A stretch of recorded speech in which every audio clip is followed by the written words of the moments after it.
ओडिशा रे जेभली भाव में डबल इंजिन सरकार गठन हवा परे परे वर्तमान दिल्ली रे मध्य डबल इंजिन सरकार आसी जाइछि। तो ए खुशी रे आज गुणपुर भारतीय जनता पार्टी तरफ बाण फुटाई मिठा बांटी जो भाव में गोटे सेलिब्रेशन माल सृष्टि कर आसतु पचारि बुझा कौन कहते सर कौन कहे रिपोर्टर स्वागत कौन कह आज जो खुशी कौन कह आज प्रमोद कुमार साहू जिला संयोजक भारतीय जनता पार्टी रायगड़ा। आपण मैंने जानते आज जो निर्वाचन जो रिजल्ट डिक्लेयर है से आम समुदाय दिल्ली रे 70 आसन रु 48 आसन भारतीय जनता पार्टी हाथ को जाइए एवं अन्य दल को आपको जो थिला हमर विरोधी ताकू 22 आसन जीवा बेले कांग्रेस सीट शून्य हो जाइए। तेणु कांग्रेस जो कहूला जे आम संख्यालघु संप्रदायर घोर विरोध भारतीय जनता पार्टी आज संख्यालघु को संप्रदाय माने प्रमाणित कर भारतीय जनता पार्टी कौन जाति धर्म वर्णर विरोधी नुहे ऐसे समान चाहे समान राष्ट्र चाहे एक राष्ट्र एक भारत एक अभिन्न भारत चाहे। तेणु आगामी निर्वाचन जेतेबेले हेबो आपण माने जानि रखिवा दरकार आपणकर अखंड भारत रे भारतीय जनता पार्टी रो ध्वजा उड़ीबो एवं कांग्रेस कौन सी जगह चिन्ह भिन्न रहिबो नहीं। कांग्रेस मुक्त अखंड भारत गढ़िबार जो स्वप्न माननीय प्रधानमंत्री नरेंद्र मोदी देखिचंती से स्वप्न निश्चित भाव साकार हम आज दिल्ली रु स्पष्ट भाव प्रमाणित होइछि। सभापति आज दिल्ली रे जो इलेक्शन होता से भारतीय जनता पार्टी विजय हासिल करिछि।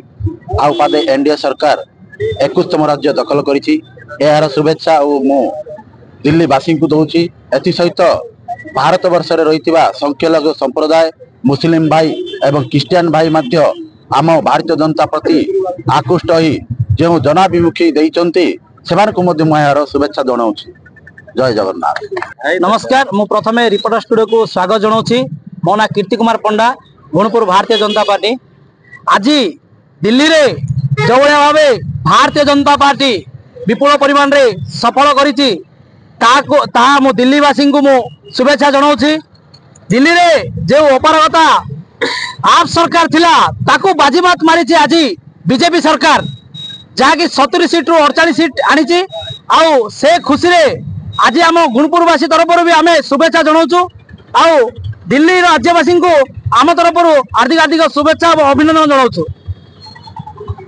धन्यवाद मो रिपोर्टर को धन्यवाद दौर प्रथमे मो पिंकी महापात्र जड़े बीजेपी कर्मी बा समाजसेवी मु प्रथम करी नरेंद्र मोदी की धन्यवाद दूची जे आज जो दिल्ली रे 70 सीट 48 सीट जो आम आनीचु से नरेंद्र मोदी आह्वान अनुसार आसी। जो अपारगता सरकार आप थिला केजरीवाल जो शासन अनुशासन अनुसार चली किंतु आज जो बीजेपी सरकार आसो सुशासन रे चलिबो। दिल्ली सबू लघु संप्रदाय क्रिश्चियन भाई भौणी हिंदू भाई भौणी मन को मो तरफ बहुत बहुत धन्यवाद दूची। धन्यवाद। दीर्घ 27 वर्ष पर दिल्ली रे आज बीजेपी सरकार आसी जहाँकि डबल इंजिन सरकार से सब नहीं आज वर्तमान गुणपुर सहर बाईपास छक बीजेपी कर्मी माने बाण फुटई मिठा बांडी खुशी माल सृष्टि करते। रायगड़ा जिला गुणपुर दीपक कुमार पंडा रिपोर्टर स्टूडियो।